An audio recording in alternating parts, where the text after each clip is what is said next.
Hello again, everyone. You're joining us for another episode of Executive Platform's Blueprint podcast series. My name is Geoff Micks. I'm Executive Platform's Head of Content and Research. My guests today are Mike Masnick and Ben Whitelaw, the co-hosts of the weekly podcast Ctrl-Alt-Speech, a terrific ongoing deep dive conversation and resource for all things related to online speech, especially issues like trust and safety, content moderation, regulations and compliance, and how technology is changing the way people engage with one another. Mike, Ben, thank you so much for joining me today. Yeah, thanks for having us. We're excited to be here. Love it to be here, Geoff. Thanks so much. I want to start off by giving our listeners a little more about you. I know your podcast covers a lot of great content relevant to the senior executives in our network, but for people who are only hearing about you for the first time, tell us about yourselves and how you came to create your show. Maybe we can start with Mike.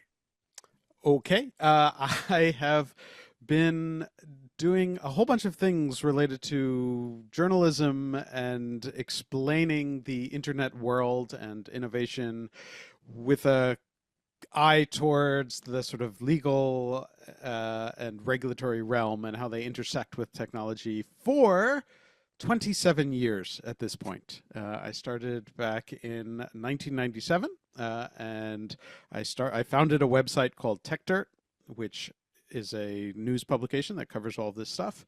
And then over the years, I have built on that and expanded in a variety of different ways, including launching a think tank called the Copia Institute, where we do events and research, but also in an attempt to help people better understand stuff, have started producing games that explain and allow people to put themselves into different roles to better understand complex issues related to internet policy, new technologies like AI, and the future of money, and all sorts of things along those lines. And then out of that, at one point, had a discussion with Ben, who will introduce himself in a moment. And we were covering a lot of similar stuff, and we decided to get together and put together a podcast focused specifically on the world of online speech, and with that, trust and safety and regulations and everything that goes along with that. Yeah, I definitely can't claim to have been in the space as long as Mike. Very few people can. But yeah, I started writing a newsletter back in 2018 called Everything in Moderation around online speech and how things were really shifting related to kind of the political world. Donald Trump's election, Brexit in the UK, and how the kind of discourse on the internet seems to be eroding, and what were the kind of factors within that. So I started writing this newsletter, became aware of Mike's work and really the world of trust and safety and internet regulation at large, which often goes under the radar. And that's something that Ctrl-Alt-Speech tries to unpack and help listeners understand, is some of those impossible and really interesting trade-offs that happen all the time. Now, your podcast has been running, as of the time of recording this episode, I think 33 episodes so far, and congratulations, it really is great. But of course, your other projects, Techdirt and Everything in Moderation, are long-standing authorities in the space. Can we talk about how online speech has changed over the course of your careers and during the time that you've been paying attention to these issues?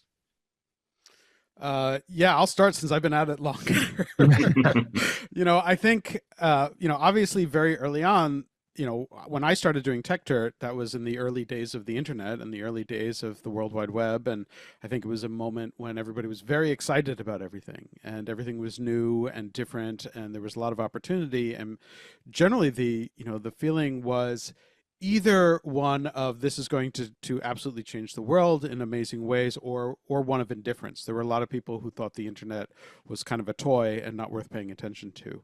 And that allowed for all sorts of experimentation, some of which was really good and some of which was really bad. Obviously, a whole bunch of things have changed over the last 25 years or so.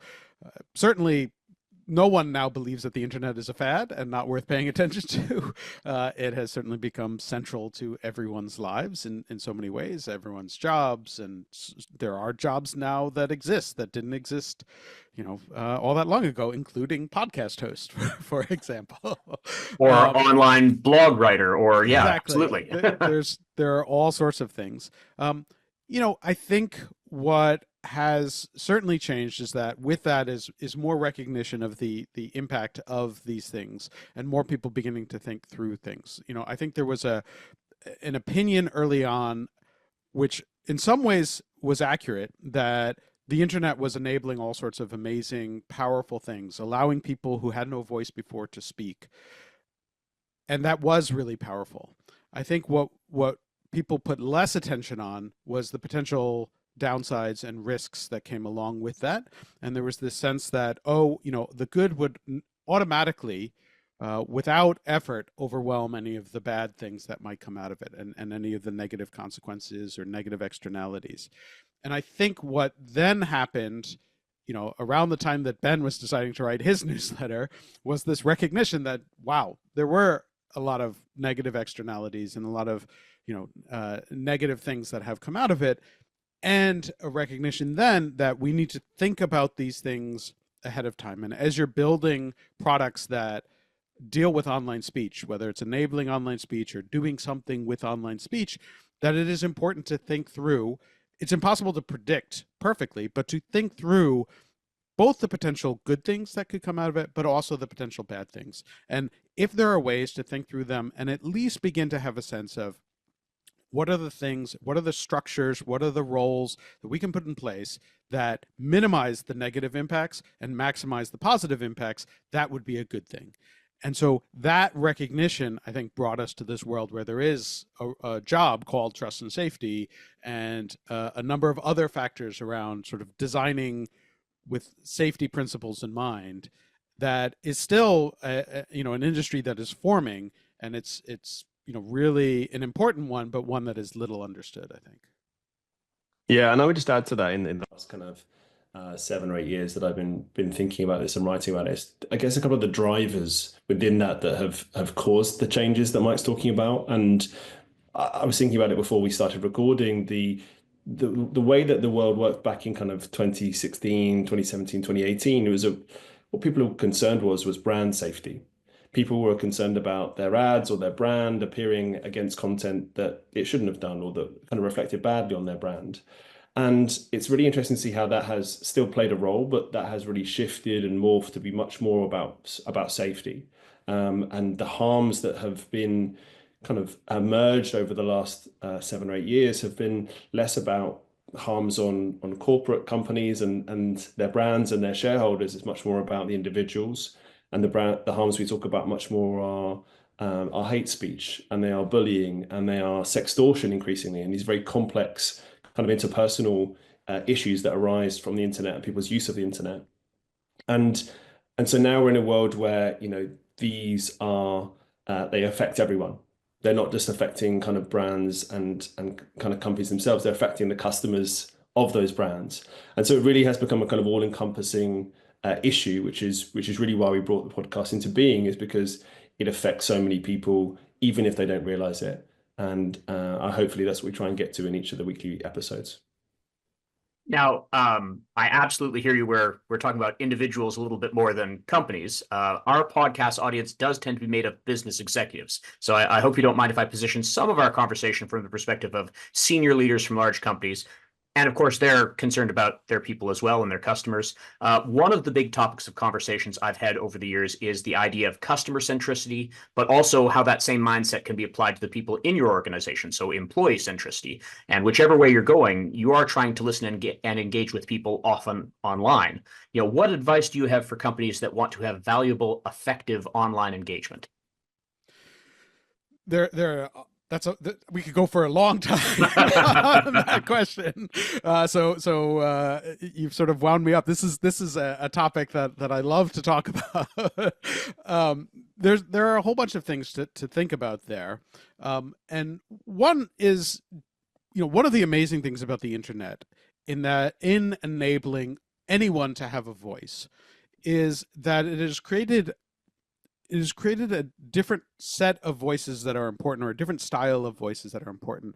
Historically, anything that was going out to the world, went through a sort of filter. You had broadcast systems, magazines, newspapers, television, radio. All of these involved a sort of gatekeeper of sorts that was deciding what was allowed, and that led to the only people who were able to speak publicly had media training, and there was a very sort of corporate voice that everyone sort of got used to, but was different than the way that people spoke to each other in person. And it was not, it was, and there are good reasons for that, and it's understandable, and it's not that that was bad. But one of the things that the internet enabled was the ability for people to speak as we would to our friends or family, to anyone in the world. And it opened up this interesting path of sort of authenticity in the way that people spoke. And that would sort of bleed through. So sometimes you suddenly had corporations speaking in a less sort of professional way, and in a way that was more, informal and natural, but also opened up the ability for there to be authenticity from sort of corporate communications. And again, there are both good and bad versions of this, and I'm not saying that one is better, but it sort of opens up an interesting space that also allows for there to be a conversation. In the old world, when it was all broadcast, it was one way broadcast. The entire concept of it is that it is a one-way conversation. What the internet has really opened up is this ability for that conversation to be not just two-way, but multi-way. So if you communicate publicly and you say something that a lot of people disagree with, you hear back, and an ongoing conversation can ensue. It doesn't have to be just, we push this out and then people talk about it separately. There can be a back and forth. And so, the real trick for doing this kind of thing well and sort of thinking about it is recognizing, one, there has to be some level of authenticity built in, because if you don't have that authenticity, people sort of recognize it for what it is and they sort of dismiss it. And again, there are certain, everything is context specific. There are certain cases where you want certain types of speech, but to really connect with an audience, having authenticity at the core is really important, but then also recognizing that it is not a one-way conversation, that it is a actual conversation, that people will speak back, that it can be an ongoing thing, that there is a longer conversation that is ongoing. I think that is really important, and that's a different muscle than creating something just for broadcast. Recognizing that you're creating a conversation, in some ways, in some cases, building a community around what you're speaking about, leads to different choices and different ways of thinking about that speech. And I think that is one thing that has become really, really important. Yeah, I would add to that, really helpful summary from Mike is that, my piece of advice is that people are always going to find a way around your rules. Yes. There's always going to be somebody, even if you don't expect them to, even if you think the rules that you've created are flawless and the products that you have available to your customers or to your users are safe and that they can be used in the way that you think they do, there will always be somebody who's trying to work around that. And my background is in journalism, but I was also head of social media for a news brand, and so we had various different focal points for readers to get in touch with us, including the comments under articles. And we were trying to create a kind of area for debate and discussion with readers and with journalists. And you'd be surprised how many times folks tried to use it to dox other readers, to kind of share their personal information, or would use it to try and get essentially use it as customer service and try to get a refund on their subscription or their delivery. Or people use these kind of surfaces and these means of contact in so many ways that are almost unimaginable, that you really have to be very aware, hyper aware about how people are doing this and to be able to react accordingly. You cannot set these rules or set your kind of safety practices and then be done with it. It's a constant kind of reaction to how people are updating how they do things. Yeah, one thing I'll add to that. There was a piece that was written by this very thoughtful writer named Paul Ford, and I don't remember exactly when it was written, but it was a long time ago. And it talked about what was the sort of killer app of the internet, because everyone's always thinking about, what is it? And he said, the thing that people didn't realize is that it answers the "why wasn't I consulted" question, which is historically, if something is going wrong in the world that you're looking at, and you have opinions on it, like why would they do it that way? You had really very little recourse, right? Like maybe you could write a letter that nobody would ever read, or, if it was a newspaper, you could write a letter to the editor that was just going to go in the trash. But the internet opened up this ability for anyone to provide their feedback. Why wasn't I consulted? If only people had asked me, I would have told you not to do that, and that, when you think about it, when you look at internet interactions, you see that play out over and over again. Now, there is also the response to that, which is sometimes you shouldn't have been consulted because your idea wouldn't have been any good anyways, and you didn't realize all of the different trade-offs and nuances that went into the decisions that were actually made. But when you begin to think about the way that people respond online, and often, and this is what gets people worried, is you see this sort of anger that comes out from some people online, because why would you do this, with the implied, you idiot associated with that. And it was because you have that sense of, why wasn't I consulted? If only you had asked me first, I would have told you how to do this right. They're often wrong in that, but that there is this sort of simmering sense underneath that if only you had asked me, you wouldn't have made these mistakes that you made. And I think it's a really compelling framework to think about why certain internet interactions happen the way they do. I think both of those are great points. I do want to go back to a little bit of what Ben was saying, where he was saying, and I think I agree that no one really gets it right. I mean, when you're making a structure, there's either too many rules or too few, too much structure or too little, too much moderation or too little. And it's up to, once you see how people are engaging, then you need someone who can actually engage back in equal coin. And I wonder how many businesses in the beginning of the internet, you go back to the 90s or the early 2000s, it was the most junior person on the team who was watching these social media channels. They didn't have the power or authority to react in real time. They needed to check with a boss, and that might be a meeting that happens once a month. How is our social media doing? Oh, people hate us. I don't know what to do about this. And I wonder if that's where maybe the conversation with senior leaders who are saying, well, how do we get better? How should they empower the people who are speaking on behalf of their company to engage with the public? What guidance can you give them? Yeah, I mean, I was actually kind of, for the brand that I was working for at the time, Geoff, I was actually the person, probably that junior person. And I had a huge amount of autonomy at that stage because people did not care. Right. Or they certainly didn't care as much as they should have done. And I actually didn't, I was allowed to be very experimental. I was allowed to try new things. We ran kind of big campaigns and tried to kind of change initiatives and the topics that we were covered as a newspaper. I actually imagine that nowadays it's probably much harder to try new things without a whole level of kind of meetings and a chain of command and sign-off processes that actually almost, as Mike says, kind of chips away at the authenticity that the internet allows for. And so I'm always so impressed when you have brands and products who are able to be playful and be authentic and kind of step outside of what they're really great at. I think the Washington Post on platforms like Reddit, for example, are a great example here, where they've basically kind of done away with the kind of formal structures that journalists typically use online, and showing their face and being humorous and using different language. So in terms of advice, I guess that is allowing people who don't typically get a voice in decisions in places like newsrooms and other businesses to have a say, and to have the chance to experiment, and to allow them the freedom to test new ways of doing things, because that's the only way that businesses are going to kind of stay up to speed with the general trends of the public, and increasingly that is a slightly more kind of informal, more friendly, more personable tone.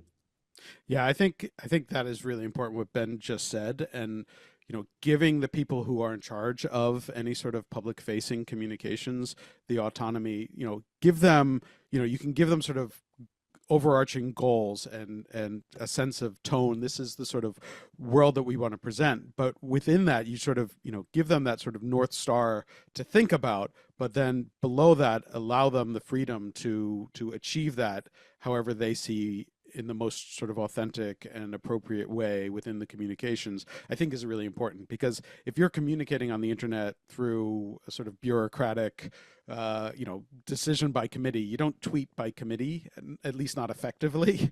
Mm-hmm. And so allowing people to add some personality to things, I think becomes really, really important. And the other thing I'll add to that is, there was a period of time that I would say probably like late 2000s, early 2010s, where it became sort of very fashionable for companies to appoint somebody as the chief digital officer. And that was like a role that became really important. And I sort of made fun of it at the time, I think correctly, though, people can disagree with me on that. But, the whole concept of digital was becoming so central to just about every business, even ones that you wouldn't necessarily have thought of. Digital should never be a silo within a company. It should permeate across the different aspects of the company. And I can understand the role of, like, if you bring in somebody who's the chief digital officer, it allows them to sort of, reinforce this idea that everyone has to be thinking digital. But also, when you create a role that is just chief digital officer, you're creating a silo. You're saying, oh, all the digital stuff happens there, rather than recognizing that everybody in this company has to be thinking about how the internet and digital technologies are impacting what we're doing. And I think that resulted in poor choices by companies who weren't thinking through these things, or sort of pushing stuff like, oh, our social media manager, just hire some intern to go and handle that. And that, now it's a joke. Everyone, when you see a company actually do something that is creative and personable and authentic, you're like, oh, they let the intern loose. And and maybe that's true, but like, a good company should recognize that and structure the way that they're interacting online in a way that allows those kind of interactions to happen. Giving, again, general instruction, but having someone who really understands what it is that the company does, and isn't just somebody who's dropped in to sort of act however they want, but rather someone who can actually get across the goals that the company is trying to achieve in a way that fits with the online environment. Absolutely. One of the things I know you're trying to do with your podcast, and I've listened to a few episodes. You take an issue or maybe a couple of issues per episode, and really work through it in detail, often with a guest. I imagine many of the people in my audience have expertise in a lot of the areas you want to explore. What are some of the big ideas you want to get into for future episodes, and what would an ideal guest look like? Yeah, so I would say there that some of the big ideas I think that we're increasingly talking about, and have been since we started, is what actual regulation looks like in practice for businesses that have an online function, online presence. So there is a huge amount of really interesting changes to the way that the internet is regulated, which we probably won't get into here, but you should definitely listen to the podcast to understand more of. And in different countries, that looks very different. And so for a business, there's going to be changes that they have to make as, if you're operating in that country, as to, to be compliant and to make sure that you're on the right side of those regulations. I'm really interested in how that actually looks in practice. What does that mean for a small or medium platform or marketplace or dating site or gaming company? What does that look like in practice? What changes do you have to make in order to be compliant with those regulations? Who have you had to kind of bring in from different roles to satisfy particular clauses? What training have you had to give them? What communications have you given to the business as a whole? How have you had to kind of upskill your own knowledge of the internet at large and the safety aspects of it that we're talking about all the time? And how difficult is that for you? Because the regulations are generally intended to be targeted at the big platforms, the ones we know, the Metas, the YouTubes, the Googles. But there are lots of other platforms and intermediaries that get caught up in it as well, which we're going to see in the next couple of years, them having to really deal with kind of regulation that's actually not necessarily designed for them. So I'm really interested in hearing from those folks, hearing from people who are dealing with this, who are willing to be really open with some of these challenges and give kind of feedback in real time. I'd love to have that kind of person on the podcast and to talk through some of that. Yeah, I'll just add to that. I mean, I think one of the things that I try and do, and I think this is true of Ben as well, with both our writings and the podcast, is trying to communicate between the sort of regulators and policymakers and the businesses, and sort of trying to explain to both sides, being a communicator in the middle, of the trade-offs and nuances of what is happening. Because we see, often it feels that the policymakers don't really understand the realities of either the business world or the technology. And so, they can come up and say, oh, well, we have to do this regulation. And then you talk to the people at the companies and they're just like, that is that's not going to do what you think it's going to do, and in fact it might do the reverse. And having that is really important. But then at the same time, oftentimes you have people in the business world who don't really understand the regulatory and policy realities at the same time. And so we want to be able to explain that back to them as well, and sort of say, well, there's a reason why policymakers are suddenly spending so much attention, and spending so much time looking at this area and trying to do things. And if both sides can communicate better with each other, we can get more effective things out of it. The other area that I'll say that we'd love to be able to talk to people is, the internet is a really dynamic space. There is an awful lot that is changing constantly. And, one of the problems is then that people look at the world as it is today, and they assume it's always going to be that way. And yet the internet is never the same. We're constantly seeing new services or new things that are popping up and making real massive changes to the way even that we think about the very issues that we're talking about. And so now, of course, there's a big focus on artificial intelligence and what is happening there, and that is having a huge impact in the online speech world and the regulatory world, and trying to understand all that and wrap our heads around the different trade-offs, the different challenges, the different nuances related to that is, I think, a really, really important thing. It's one of the biggest changes we've seen in a really long time that is going to have major, wide-reaching impact. And the more that everybody can understand what that is, whether it's people in the business world recognizing how artificial intelligence is going to impact the things that they do, but also in the regulatory world and how all of these things are going to play together, that I think is a major area of interest right now. So I want to build on one of the things that you just said there.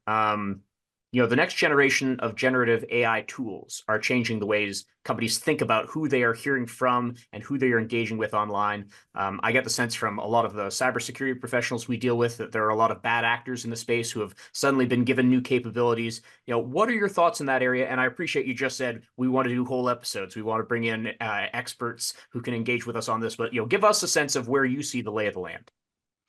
Yeah, I think that the AI world is so important in so many different ways as it relates to online speech. It's and you could approach it from all different angles, right? I mean, as you mentioned, it is providing new tools for bad actors. And so, in the world of online scams, and we talk about things like what's known as pig butchering, which is a scam where you trick somebody for a very long period of time and befriend them and convince them that you're trying to help them out, and eventually you're just convincing them to give you more and more money. That scam has gotten much more sophisticated, in part because of different AI tools. And so understanding that, I think, becomes increasingly important. But also the AI tools are creating a world that potentially changes the way online speech is moderated as well. And we're seeing a rise of new tools in terms of, on the side of companies who are handling online speech and content moderation, how they're attacking those things. And so I think there's a huge opportunity there. We've seen some people creating tools that will allow for much more personalized moderation. So right now we're sort of, I think, mentally used to this world in which Facebook handles all moderation for Facebook, and the decisions that, people joke and say, well, Mark Zuckerberg decides, which is an exaggeration, right? There's a whole team of thousands of people, but there is a smaller team that is writing policy.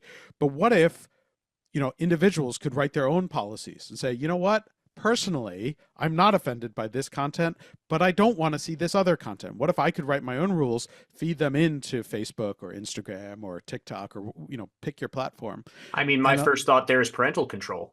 Sure, exactly. I mean, it's the same sort of thing, whether it's, for yourself or for some, for a dependent or whatever it might be, if rather than relying on the company to, maybe right now, maybe they'll have a checkbox saying, oh, this person is, under the age of 16 or whatever, so don't do certain things.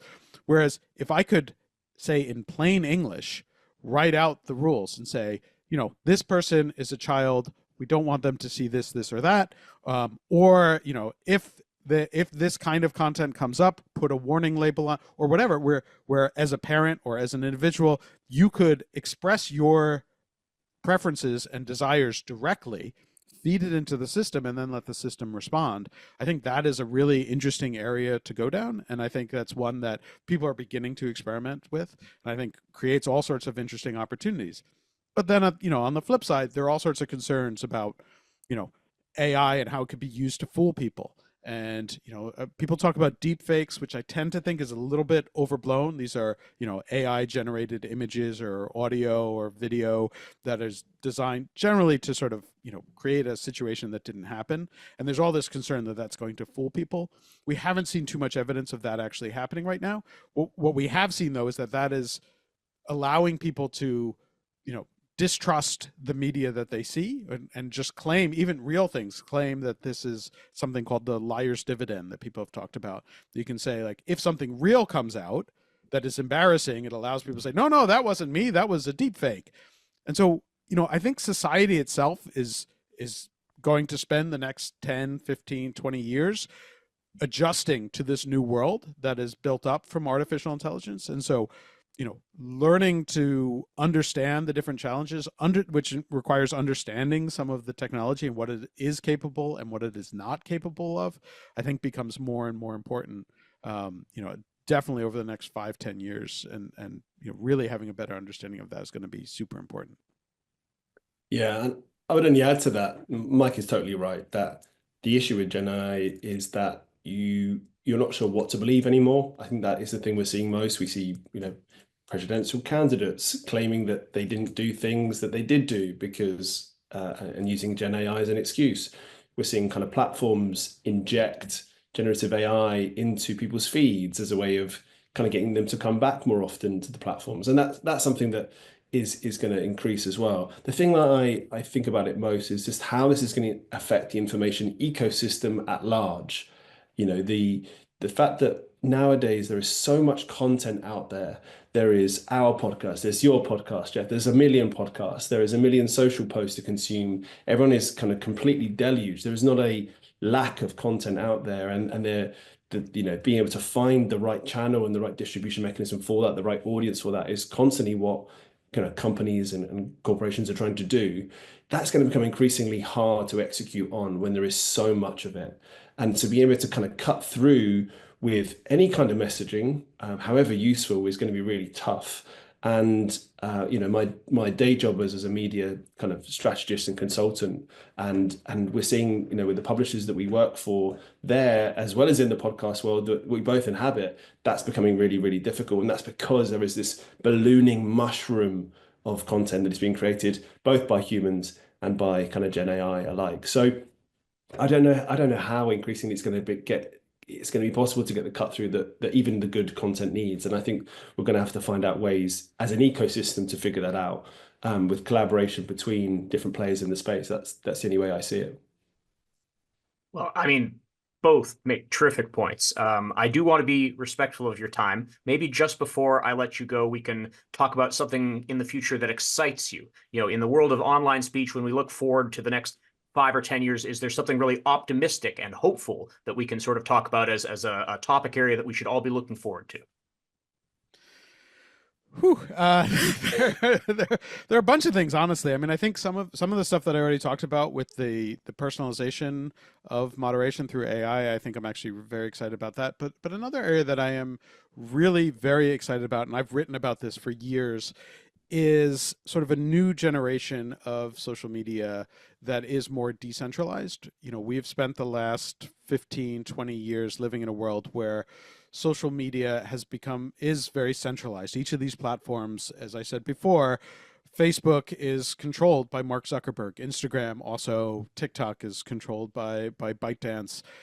And the decisions that, in terms of what you interact with, are made by those companies. There is now a new generation of social media companies that are designed not to do that, where the control is pushed out to the users. The systems themselves are decentralized. The companies that are building these tools, in some cases nonprofits, in some cases for-profit companies, are trying to not have the control that the last generation of these companies had. And when you push the power of these systems to the edges and allow users to make their own decisions and allow for different types of services to be built, I think we create a very different world where the incentive structures are very different, where it is not Mark Zuckerberg trying to increase the size of his bank account and doing everything to please Wall Street investors for his firm, but rather we can build a world that sort of gets back to what I think of as the early promise of the internet, in that it was enabling all of these individuals who didn't have a voice before to have more of a voice and to talk about things that are important to them and to communicate with other people that they wouldn't have been able to communicate with in the past, in a way that is, as I started out saying, there are potential harms that come from this, but I think a lot of those harms have been exacerbated by having very centralized, very controlled platforms, whereas these new decentralized platforms, things like Blue Sky and Mastodon and a number of other ones as well, are beginning to open up a world that I think brings us back to something that is more hopeful and more optimistic and more powerful for the users, not just for the companies themselves. Totally. And for me, what makes me hopeful is the folks who are working in this space and the fact that there are so many really thoughtful trust and safety professionals, people working on internet regulation, who have the best outcomes at heart. They really want to make this work. They work in platforms, but they also work for NGOs. They work for technology vendors. There is some amazing work happening in the space, and this is a really tough brief. There's a lot that is happening in the world right now. There is a lot of harms that are being perpetuated, and there are people kind of constantly fighting fires, essentially, in terms of addressing some of those issues. And we've got to meet some of them on the podcast. Some of them have been co-hosts while we've been away, and we're hoping to have many more of them on the podcast in the future. But it's those folks who are kind of sticking with it, and the growing number of them as well who are coming into the industry that I'm really, really hopeful for. They're the people who are going to kind of come up with the answers to address some of these issues. So I'm glad about that. Well, what a great note to end on. And for everyone who has been listening to this, wants to learn more and keep on top of these issues as they evolve, again, I want to recommend the Ctrl-Alt-Speech podcast to you again. And also, you should be recommending it to the people in your organizations who are hands-on with these issues on a daily basis. In the meantime, Ben, Mike, thank you so much for joining me today. Thanks Jeff. This was really fun. Enjoyed it. You've been listening to another episode of Executive Platform's Blueprint podcast series. I've been Geoff Micks. Let's do it again soon.